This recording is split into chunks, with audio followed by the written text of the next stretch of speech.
Magandang hapon po uli. Turo po uli, dagdag sa pangkita natin sa maghapon. Ito po, pinagawa ng may-ari. Ito na po yung dating bracelet niya. Ito po. Ang dami niya na pong napuntahan talaga. Siya na po ang mismo nagsabi. Hanggang mall po, nagpunta siya. Wala na raw magagawang paraan. Kaya itinago niya. Ngayon po, naisipan niya, pagawa uli. Kaya nung nagpunta, napatapat po siya sa akin, kuya, baka pwede mo naman gawa parang ito. Kaya sabi ko, sige po, gawa natin ng paraan. Ito po ang ano natin, tuturo kong discard sa inyo, ha. Ito pong likod niya kasi malalim. Itong dati niya malalim. Ito pong ilalagay natin ngayong nakita ko dyan sa estante ko. Mababaw lang. Pero kailangan po natin ikat siya. Turo ko sa inyo, ha. Nakita niyo po ito.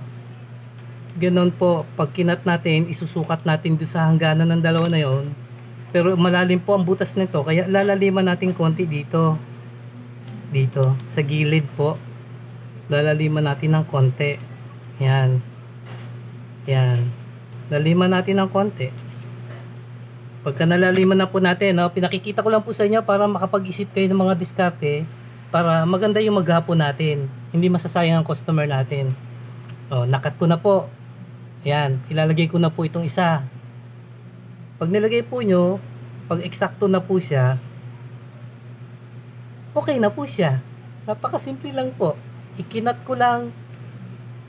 Hindi man parehas ng dati, pero naikabit ko siya. As usual po, tuwan-tuwa yung customer natin. Kasi nakatagpo sila ng makakagawa doon sa relo nilang gustong-gusto nila. Kaya, suking-suki na naman po natin yon.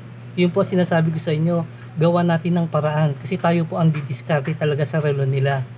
Pag natuwa sila, lahat ng kakilala niya magtatanong sa kanya, sa atin po ituturo. Suki na rin po natin sila.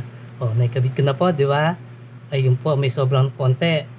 Para may baba po natin yan, ito po uli. Tapos ito po uli. Pukpukin lang po natin ng konti. Pag bumaba na po, dahan-dahan lang,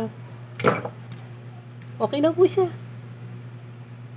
Yan, tandaan nyo po yan, ha, mga diskarte ko. Gusto kong mamana nyo yung diskarte ko para yung mga ayaw na ng iba, sa atin pwede. Pera po ito eh. Yan po, ha. Kunin nyo po yung idea ko na yan. God bless po.